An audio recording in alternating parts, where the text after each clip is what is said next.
I mean, we Americans, we just love Australians. We love their accents, we love their culture, we love their accents, we love their spunky Australian attitude, and we love their sexy, sexy accents.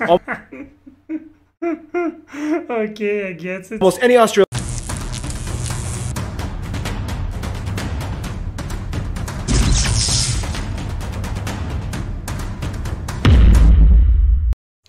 Hello everyone, hello. My name is Alex and I'm studying English.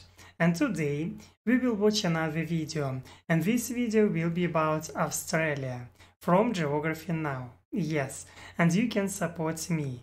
You can leave like and subscribe to me. I appreciate it very much. And at first I want to say you what I know really little about Australia.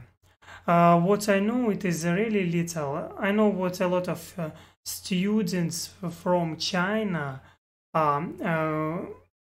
people from China love to study in Australia because Australia have a really good education system. Yes, and also I know what there are living musical group, Tones and I. They're singing, she's singing song, Dance Monkey, yes. And maybe that's all. Yes, I know what people love Australia too, because they have really good beaches, yes, and yes, and I know what, because I'm studying English. In English we can find 3 accents, really big accents. The most important, it is a British accent, American accent, and also Australian accent, yes. And that's all, yeah. Okay, anyway, I think I will find in this video a lot of interesting information. Yes, let's go. All right, everybody, let's just all get it off of our chests. Koalas and kangaroos, boomerangs, didgeridoos, Sydney, Melbourne, Uluru, crocodiles, cockadoos, everything that will kill you, shrimp on Barbies, that's not true, that Vegemite stuff that tastes like poo, coral reefs and platypuses, platypi, what's the plural of platypus? All right, now let's actually learn about the freaking country. It's time to learn geography now! Hey everybody, I'm your host Paul Barbato. Today's gonna be Australia. You know the drill, let's dissect the flag. The Australian flag has a blue field with a Union Jack on the upper hoist corner to represent that it was a former colony and a current Commonwealth of the United Kingdom, with a large star under it representing the Commonwealth, and the 5 stars on the right, the Alpha, Beta, Gamma, Delta, Epsilon Crucis, to the right representing the Southern Cross constellation. Alright, that was fun. Now let's discuss about the borders. Now, obviously, as an island nation, or rather large one, but still an island, Australia doesn't have any borders with any other nations, but that doesn't mean that Australia doesn't have some rather intriguing parameters. The country divides itself up in a rather intriguing way. Like the US, Australia has states, not provinces. There is a difference. 6 of them, and each one kind of has their own little flair and quirks, like Tasmania, known for being crazy. Where things get a little interesting, though, are the territories. Australia has 3 domestic internal territories and 6 overseas territories. Technically 7 if you include the Australian Antarctic territory, even though the Antarctic Treaty kind of bans anybody from claiming Antarctic soil as their own, which we will find out in future episodes that a lot of countries do a wonderful job at ignoring. The 3 internal territories are Northern Territory, Capital Territory, which is basically just the capital city of Canberra and some extra space around it, and the confusing little tyke Jervis Bay Territory. Jervis Bay was bought and developed to give the inland capital Canberra access to the sea, and eventually Jervis Bay split from the capital. However, it's still counted as part of the capital in elections. It's a little confusing, even though it really doesn't have much going for it, except for a small navy base and beaches that it kind of took from other neighboring towns. The most dramatic border area, though, would have to be the middle of Australia. For years, this slab of land didn't exactly quite know how to distinguish itself and has gone through 4 transitions in the past century. First, it was all South Australia, which didn't quite make sense because parts of it touched the northern parts of Australia, so it split into 2, 1 state and 1 territory.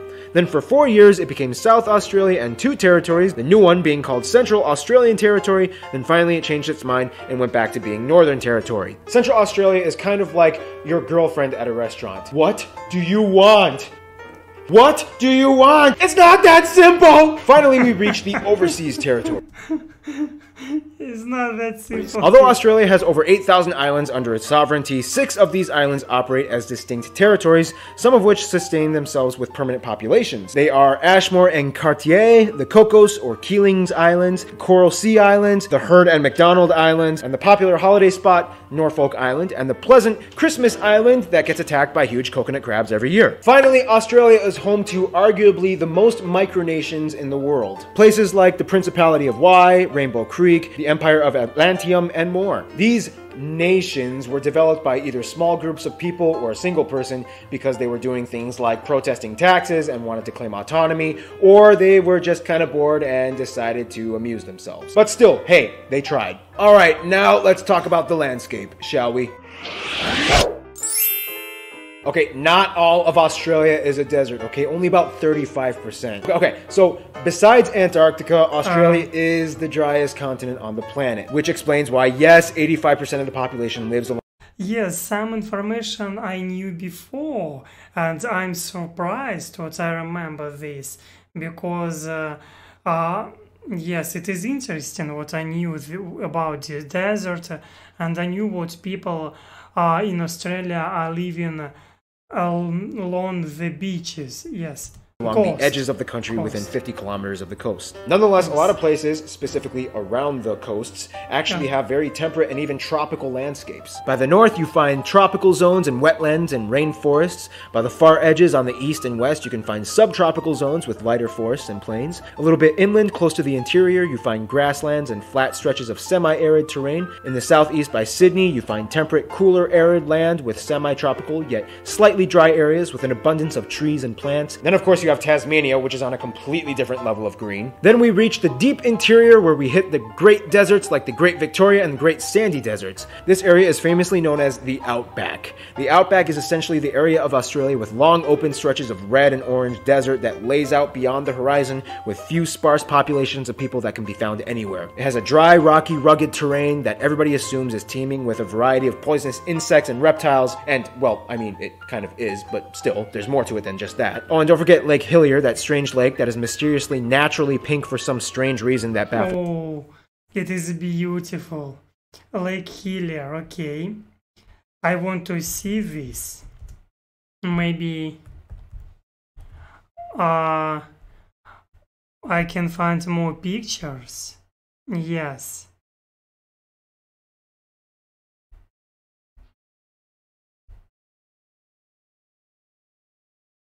And I can find where this lake is. Yes. Of course, for me it is interesting.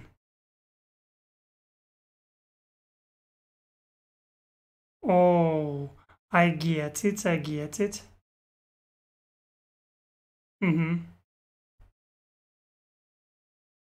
Yes, this lake on the island.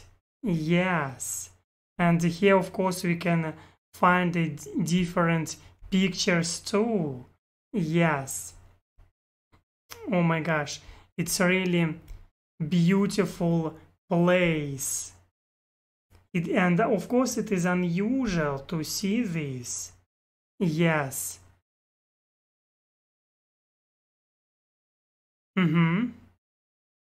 And the color is permanent and never changes even when water is removed and placed in a separate container. Oh my gosh.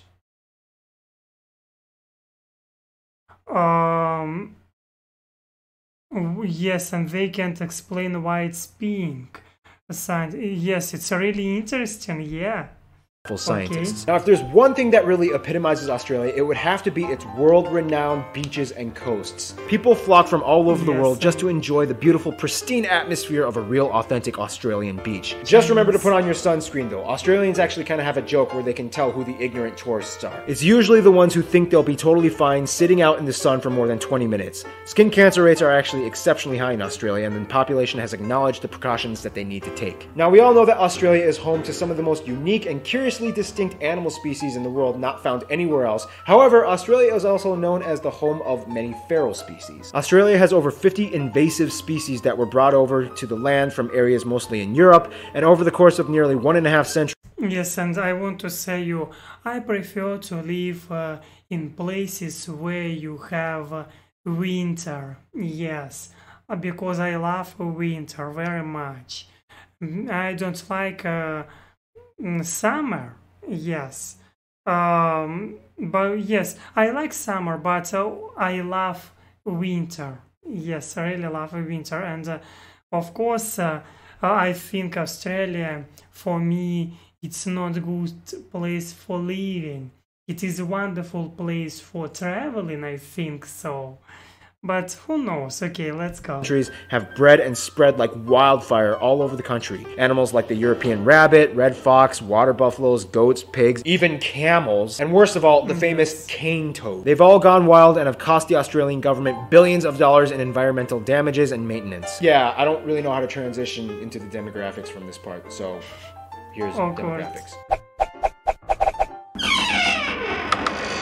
Today, Australia has a population of about 23 million people. Now, to many outsiders, Australia is kind of known as the place where the British sent their prisoners. First of all, that's rude. Second of all, that's only, like, kind of half true. Yes, during the early years of Australia's colonization from the UK, droves of convicts were sent to penal colonies in Botany Bay, which is now in present-day Sydney. Over 165,000 convicts, about 25,000 of which were women, were sent over the course of 80 years. Although the British weren't the first ones to discover Australia, it was actually the Dutch. As they came, they named the land New Holland and the adjacent island next door New Zealand after the province of Zeeland in the Netherlands. However, as we'll soon discover, the Dutch were really good at discovering places, but kind of not so good at colonizing and maintaining those places for themselves. However, most of Australia's population came from natural colonization from British non-convict nationals. Some would argue that Australia was kind of like the UK's version of Operation Backup Plan in case of America goes crazy. After the American Revolution, the UK tried to compensate for lost colonies by re-establishing new ones, and Australia was hot on the list. About 85% of the population is European. Asians make up the next largest minority of about 12%, mostly coming from China and India and other Southeast Asian countries like Vietnam and the Philippines. And by the way, yes, Australia does have black people, not many, but before the Federation began, Africans, mostly from sub-Saharan countries like South Africa, Mauritius, Zimbabwe, and Sudan,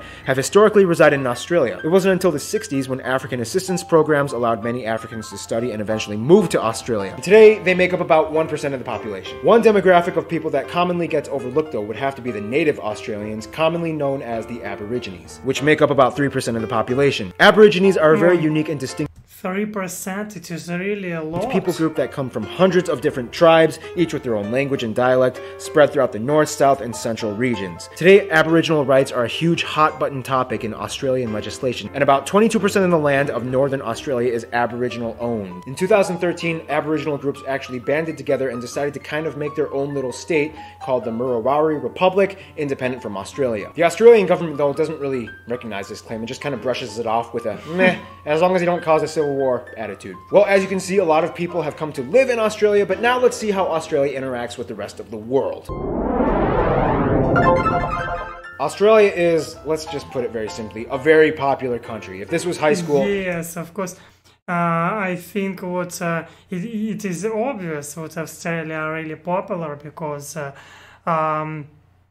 people love Australia would be on the top of the social ladder, hands down. Everybody knows something about Australia. When it comes to friends, though, Australia not only goes for the cool kids, but also the strategic ones. Of course, Australia gets along with many of its Asian neighbor nations, specifically China and India, as large numbers of people from those nations live in Australia, and they do great business with them as well. Australia gets along pretty well with the islands of Oceania, except Fiji. In 2006, Australia refused to back up a military coup that overthrew the government in Fiji, and since then, then things have been a little weird between the two countries. In terms of their best friends though, of course, New Zealand would have to rank in the top level, and they are basically like siblings that share a very similar culture, language, and histories as former colonies, whereas the UK also has a high priority on Australia's entourage as they make up the largest demographic of people ethnically and as migrants in the country. But finally, we reach the USA. The USA and Australia kind of have a little crush on each other. Australia is always there to back up Yes, kind of crush.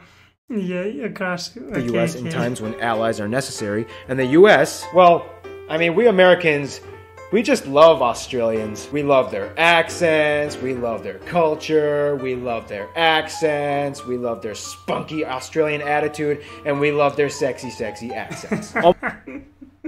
Okay, I get it. Almost any Australian that comes to the US is immediately loved and welcome, even if they are slightly sociopathic. One sentence with that accent and we are smitten. We love you, Australia. In conclusion, Australia is just, everybody loves Australia.